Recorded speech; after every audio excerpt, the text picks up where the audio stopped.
L'accessibilité pour tous vise à rendre chaque lieu, chaque service utilisable pour chaque personne, quelle que soit sa langue maternelle, sa culture, son origine géographique, son aptitude physique, sensorielle ou mentale.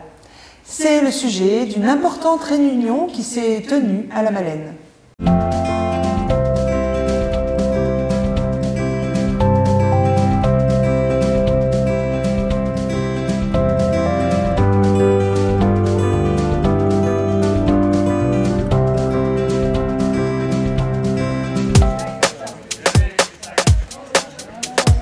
La commune de La Malaine a eu l'idée, il y a quelques mois maintenant, de mettre en place un circuit de découverte du patrimoine du village. Et donc l'idée de départ, c'était de créer ce circuit de patrimoine, mais en le rendant accessible au plus grand nombre de personnes. Donc, ce qui était un petit peu innovant aussi dans la région. Et je me suis rapproché d'une association locale qui est la confrérie des Manges-Coustelles, qui fait partie du foyer rural de La Malaine, pour savoir de quelle manière on pouvait travailler ensemble. Parce qu'eux, ils avaient aussi cette envie de faire découvrir le patrimoine. Donc on est rentré en rapport avec le GAL Terre de Vie, donc, dont le siège est à Mende, et le pays Cossegorges-Cévennes pour savoir quelle assistance ils pouvaient nous procurer.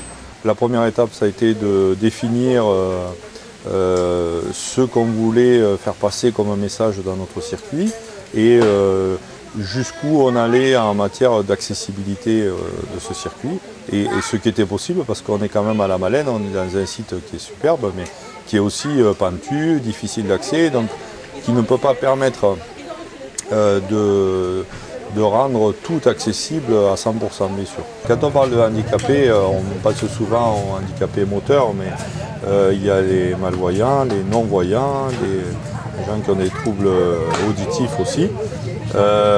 Et donc il fallait essayer de trouver, de mettre en place des circuits qui s'adaptent au plus grand nombre de personnes. Je représente le complexe euro-méditerranéen. C'est une structure touristique de formation et adaptée aux sportifs handicapés ou valides, débutants à haut niveau. Elle est portée, cette structure, par l'association lozérienne de lutte contre les fléaux sociaux, qui est l'association en Lozère qui s'occupe de prendre en charge les personnes en situation de handicap physique et ou sensoriel. Ici, nous venons dans le cadre de cette journée pour faire pratiquer, faire sensibiliser les gens à ce que c'est que le handicap et les différents types de handicap. Donc avec différents types de fauteuils, des fauteuils de sport, un fauteuil sécurité sociale standard, des fauteuils électriques, de façon à ce que les gens puissent manipuler, voir ce que c'est que d'être en fauteuil et de se déplacer. On a aussi un certain nombre de petites choses. Ce sont des masques de ski qui sont peints, qui permettent de mettre les gens en situation d'aveugle, et des casques anti-bruit qui permettent de mettre les gens en situation de malentendant, voire surdité complète, et pour aller se déplacer dans une ville ou dans un village, dans un endroit ouvert au public, et pour mesurer les différentes difficultés que cela représente. Le pays du Gévaudan-Lozère, qui est proche d'ici, a développé un projet de territoire qui s'appelle Gévaudan pour tous et qui est partenaire de Massif Central pour tous, d'où ma présence ici aujourd'hui. Donc le projet Massif Central pour tous, il est basé essentiellement sur le développement de l'accessibilité et du tourisme adapté. Voilà. Alors ensuite, derrière, on y met effectivement toute la notion d'accès au transport, aux services et le développement donc, de l'accessibilité au niveau des hébergements, des restaurants, des musées, l'accès à la culture, au patrimoine, au sport, etc.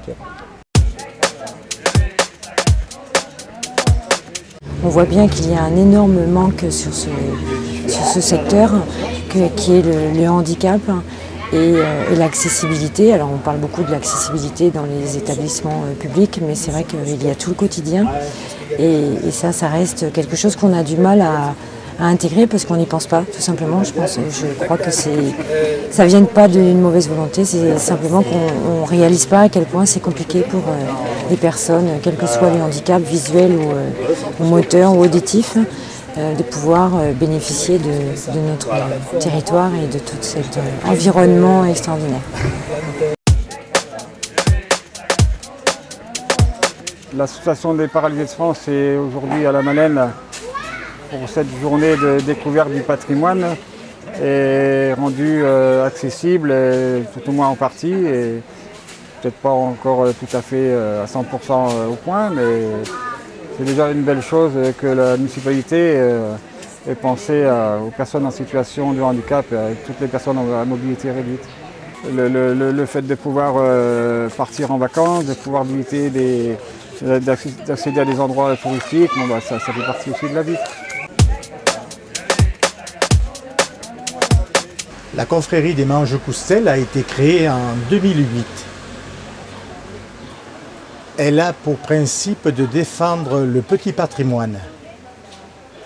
Aujourd'hui, nous participons à la journée du patrimoine et au parcours du patrimoine local qui va être mis en place. Nous avons à la Malène une église romane du XIIe siècle. Nous avons le château de la Malène construit en 1602 qui est devenu une hôtellerie. Nous avons le pont de la Malène où ancien temps existait une maison à péage. Pour passer d'un cos à l'autre, du cos de Sauveterre au cos Méjean, il fallait payer un droit de passage. Oui, donc un petit bilan de cette journée de sensibilisation à l'accessibilité pour tous, qui a été une belle journée sous le soleil à la Malène, avec pas mal d'animations toute la journée, notamment des ateliers de sensibilisation aux différents types de handicap qui ont été organisés. Et surtout, peut-être le clou de cette journée, c'était le débat qui a été organisé à 14h et qui a réuni une trentaine de personnes. Et on a pu échanger pour savoir comment le pays Gorzkos-Cévennes, comment ce territoire pouvait se positionner dans ce cadre-là. Voilà, donc un bilan plutôt positif, surtout par la mobilisation d'un certain nombre d'acteurs qui ont envie de continuer à travailler sur ce sujet. Et ensuite, on espère la constitution justement d'un comité de pilotage sur ce sujet, en partenariat bien sûr avec le comité départemental du tourisme et le parc national des Cévennes qui travaillent aussi beaucoup sur cette problématique pour essayer d'avancer et de voir concrètement qu'est-ce qu'on peut mettre en œuvre.